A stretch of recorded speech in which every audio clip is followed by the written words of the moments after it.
హైదరాబాద్ స్థానిక సంస్థల ఎమ్మెల్సీ ఎన్నికల్లో గెలుపు బీజేపీదే అని రాష్ట్ర అధ్యక్షుడు కిషన్ రెడ్డి ధీమా వ్యక్తం చేశారు.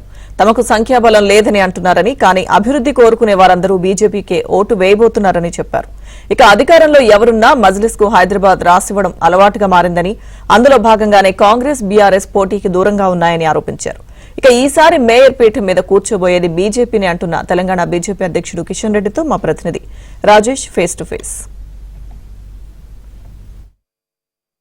హైదరాబాద్ స్థానిక సంస్థల ఎమ్మెల్సీ అభ్యర్థిగా బీజేపీ నిన్న క్యాండిడేట్ని అనౌన్స్ చేసింది. దీనిపై మనతో మాట్లాడడానికి బీజేపీ రాష్ట్ర అధ్యక్షులు కేంద్ర మంత్రి కిషన్ రెడ్డి గారు ఉన్నారు. సార్ చెప్పండి, ఈ ఎమ్మెల్సీ ఎన్నికలను ఎలా చూడబోతున్నారు? మొన్ననే మీరు 2 ఎమ్మెల్సీ స్థానాలను, గ్రాడ్యుయేట్ ఎమ్మెల్సీ అదేవిధంగా టీచర్ ఎమ్మెల్సీ మీ ఖాతాలో వేసిన భారతీయ జనతా పార్టీ అదే ఊపుతో లోకల్ బాడీ హైదరాబాద్ ఎన్నికల్లో మోగుతుంది అనుకోవచ్చా? మీకు అనుకున్నంత సంఖ్యాబలం కూడా లేదు కదా?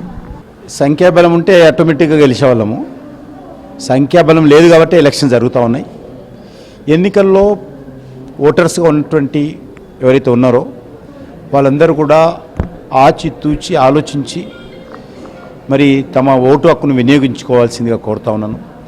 ఈ మరి మజ్లిస్ పార్టీ పూర్తిగా ప్రజాస్వామ్య వ్యతిరేకంగా, దేశంలో ప్రజల మధ్య చిచ్చు పెట్టే విధంగా, హిందువులకు వ్యతిరేకంగా, హిందూ దేవుళ్ళకు వ్యతిరేకంగా, భారతీయులకు వ్యతిరేకంగా ఉపన్యాసాలు ఇచ్చేటువంటి పార్టీ. గతంలో హైదరాబాద్లో అనేక రకాల సార్లు మత కళలు ప్రేరేపించినటువంటి పార్టీ.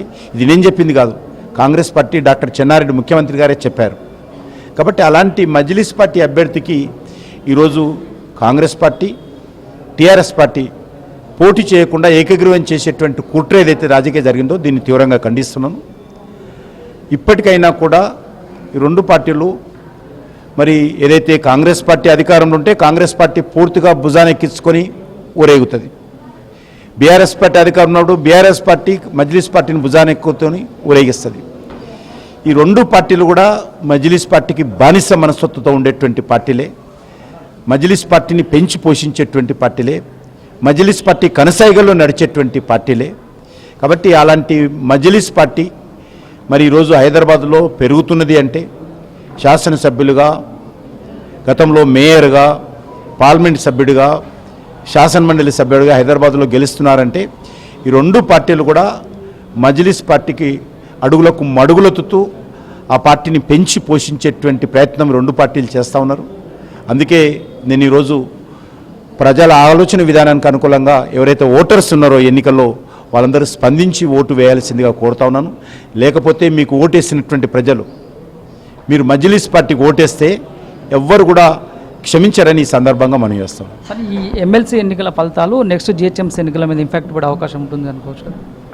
దానికి పెద్దగా అనుకోను. ఎందుకైనా ఎట్టి పరిస్థితుల్లో ఈరోజు హైదరాబాద్ నగరంలో ఇటు కాంగ్రెస్ పార్టీ పట్ల కానీ, బీఆర్ఎస్ పట్ల కానీ, మజ్లిస్ పార్టీ పట్ల కానీ ప్రజల్లో వ్యతిరేకత ఉన్నది. ఈసారి ఖచ్చితంగా హైదరాబాద్ నగరంలో బీజేపీ జిహెచ్ఎంసీలో జెండా ఎగరేస్తాము, బీజేపీ మేయర్ అవుతాము. దానికి ప్రత్యేకమైనటువంటి కార్యాచరణతో ముందుకెళ్తాము. కానీ ఇప్పుడు ఎన్నికలకు దానికి సంబంధం లేదు. టీఆర్ఎస్ పార్టీ అభ్యర్థులుగా ఉన్నటువంటి అందులో ఉన్న మెంబర్స్ కావచ్చు, లేకపోతే కాంగ్రెస్ పార్టీలో ఉన్నటువంటి మెంబర్స్ కావచ్చు, మరి ఏం కూడా తెలుసుకున్నారు భారతీయ జనతా పార్టీ క్యాండిడేట్గా? నేను ఒకటే అడుగుతా ఉన్నాను, ప్రజల ఆలోచన విధానంతో మీరు ఓటు వేయండి. మీరు కార్పొరేటర్గానో, ఎమ్మెల్యేగానో, ఎంపీగానో, ఎమ్మెల్సీగానో గెలవడంలో ఏ ప్రజలైతే మీకు సహకరించారో ఆ ప్రజల ఆకాంక్షలను గౌరవించి ఈరోజు మజ్లిస్ పార్టీని ఓడించాల్సిందే కోరుతా ఉన్నాను. సార్, చివరిగా చెప్పండి, మీరు అభ్యర్థిని అనౌన్స్ చేయడం కంటే ముందు కానీ తర్వాత కానీ మీ పార్టీలో అందరి అభిప్రాయాలు తీసుకున్నారు? ఎందుకంటే ఈ మధ్యకాలంలో వరుసగా గౌతమ్ రావుని క్యాండిడేట్గా అనౌన్స్ చేసిన తర్వాత మీ పార్టీ నుంచి రకరకాల అభిప్రాయాలు వ్యక్తమవుతున్నాయి. అవన్నీ పార్టీ ఇంటర్నల్ విషయాలు అందరితో మాట్లాడే తీసుకున్నాం. రైట్, ఇది మొత్తానికి ఈసారి local body, Hyderabad local body MLC ఎన్నికల్లో విజయం పంతా ఎగరబోతున్నాము. దీనికి గతంలో ఉన్నటువంటి ఎమ్మెల్యేలు, ఎమ్మెల్సీలు, ఎంపీలు ఎవరైతే ప్రజాప్రతినిధులుగా ప్రజలు ఎన్నుకోబడ్డటువంటి నేతలు ఉన్నారో వారు మరోసారి ప్రజల ప్రయోజనాలను దృష్టిలో ఉంచుకొని భారతీయ జనతా పార్టీ అనౌన్స్ చేసినటువంటి అభ్యర్థిని ఈ ఎన్నికల్లో గెలిపించాల్సిందిగా రాష్ట్ర అధ్యక్షులు కిషన్ రెడ్డి కోరుతున్నారు. తమ పార్టీలో అభ్యర్థిని అనౌన్స్మెంట్ చేసినటువంటి అంశంలో పార్టీలో వచ్చినటువంటి అంతర్గత ఇష్యూస్ ఏవైతే ఉన్నాయో వాటిని కూర్చొని సార్ట్అవుట్ చేసుకున్నటువంటి అంశం తర్వాత దాన్ని పెద్దగా చూడాల్సినటువంటి అవసరం లేదంటూ కిషన్ రెడ్డి చెప్తున్నారు.